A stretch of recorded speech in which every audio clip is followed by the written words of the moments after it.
What's going on, Port fans? Welcome back to another video on the channel. Today we're going to be previewing this week's showdown against the Crows, Adelaide Oval, this Saturday night at 7 o'clock. It's going to be a massive night.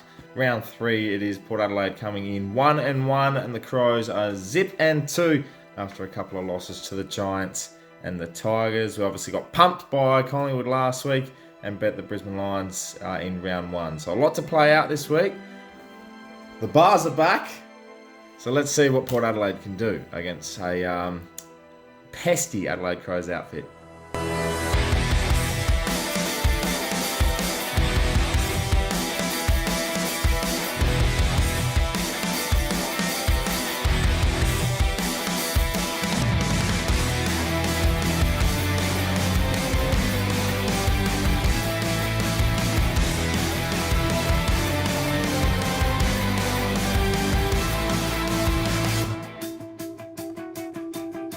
Firstly, I would like to apologise for not putting out a review last week. Obviously, with being in Melbourne and time constraints with work and everything, it just was not viable to get one out in time to post and edit. So I do apologise for that. I will quickly recap what I thought of the game last week. It was horrific. It was horrible to be there and witness a Collingwood masterclass. We had no answer for anything, and nor did we really apply any effort to kind of get back into the game. We were very flat-footed. We were very energy deprived, and I think bar a couple of players, Power Pepper and Dixon, there was no real urge to get going. And unfortunately, we were just no match for a Collingwood outfit that just looks superior at the moment. So a lot to work on, and a good way to bounce back this week against the Crows. Now, I did say the bars are back. It's absolutely exceptional to see that we're bringing back such a historical. Well, I don't know how to put it because it's just majestic. It's a historical Guernsey. It's our most successful Guernsey.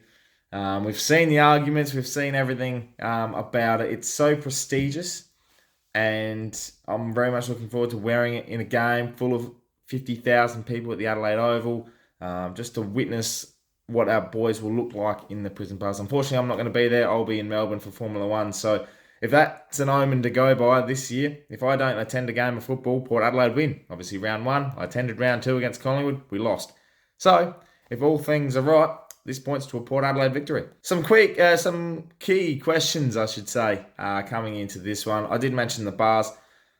The bar magic, obviously, we've not been, I think we have, obviously, every time we've worn them, we've been pretty good. Obviously, 07 we lost to the Dogs. 2013 against Carlton we lost. But ever since then, Richmond 2014 we pumped them in the final. 2020 against the Crows, we pumped them in the COVID showdown. And obviously wearing them against the Crows post match in the song and in the rooms, it was a pretty historical moment. So they bring a lot of energy. They bring a lot of success to. I think it's more of a mental thing. Just every time we wear them, we seem to go up a level. And that's the thing for me this week for Port Adelaide. It's the response. We were a pretty good responsive team last year. Even though we were down and out, we seemed to always respond in a way where it could be commendable. This week is no excuse. This is simply a game Port Adelaide win.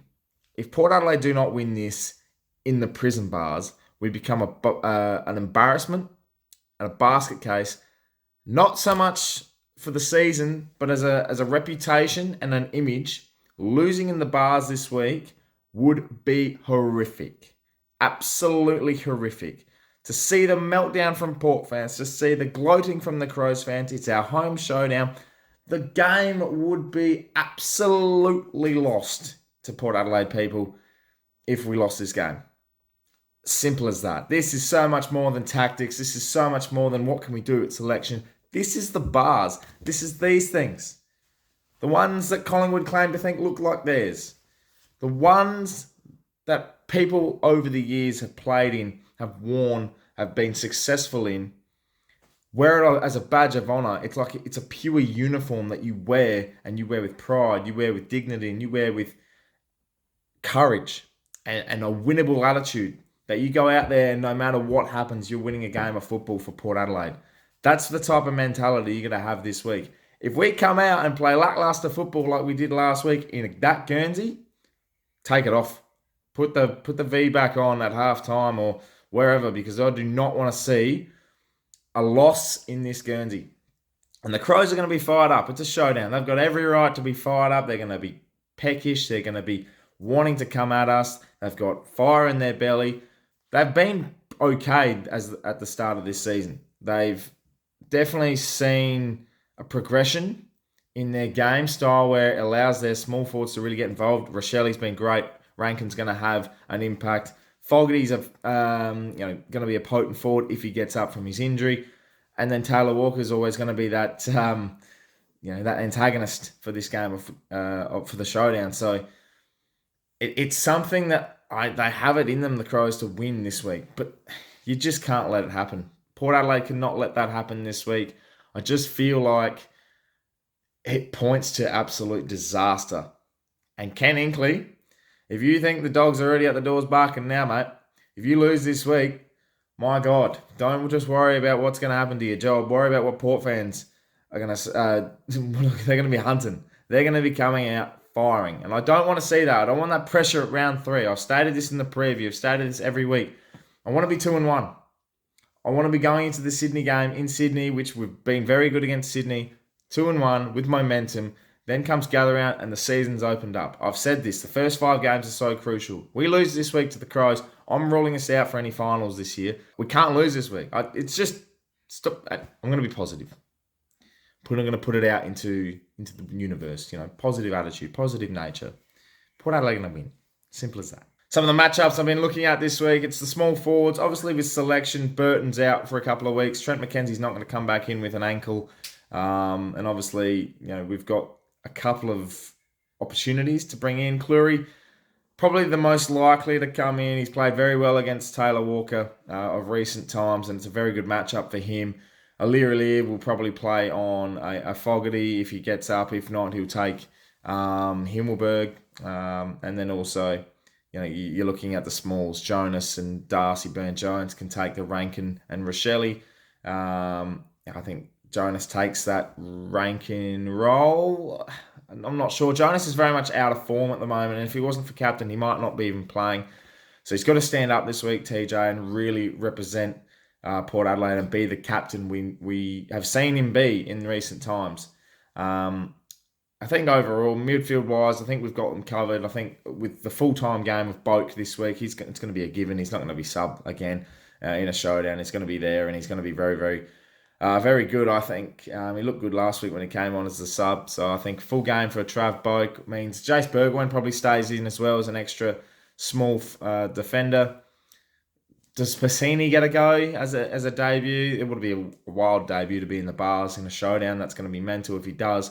Lockie Jones is one that probably you look at coming out. So if I was to do selections, obviously Burton out, Boak in, Bergwijn stays in as well. Probably make Lockie Jones the sub, and then I don't know. Do you look at maybe making a statement at selection? I'm not 100% sure, but that's probably the one change. You look at a couple of others and you think, yeah, it was a whole team performance last week that probably was one that you look at and go, you can't really drop one, because if you drop one, you got to drop another. Like, it was a whole team performance. You just look for a response there, and you want to keep a settled lineup, I think, going into a showdown. In terms of our side of things, you've got your Marshall, your George. Oh, actually, I forgot about Georgiadis. He doesn't play this week. I'm sorry, but Trav Boat comes in. Clury comes in. You're sending Burton out, and you're sending Georgiadis flying. Like, get that man out. I can't have him in after the performance he put in. I think the first 2 weeks he's been pretty flat. He hasn't got anything going for him at the moment, which is a shame. Confidence is shot. He just needs to find that. And with a young player like himself, and there's so much upside with him, he's got to find his feet again. He's just absolutely shot at the moment. So overall, this game is so important to Port Adelaide. It's not just about this season. This is a game Port Adelaide simply must win in the context of wearing the prison bar guernsey. It's as simple as that. There is nothing more to it than 4 points coming from the fact that we win in the prison bars. Port Adelaide by 11, that is my tip. Port fans, let me know in the comments below your thoughts about this week's showdown. It's going to be absolutely massive. Obviously, I think we're leading the ledger at the moment. I think it's showdown 53 this week. I'm not 100% sure what number we're up to at the moment, actually. But let me know in the comments what your thoughts about this week's game. Actually, subscribe to the channel for plenty more Port Adelaide and AFL content to come your way for the rest of the year. My name is Anthony, and as always, guernsey.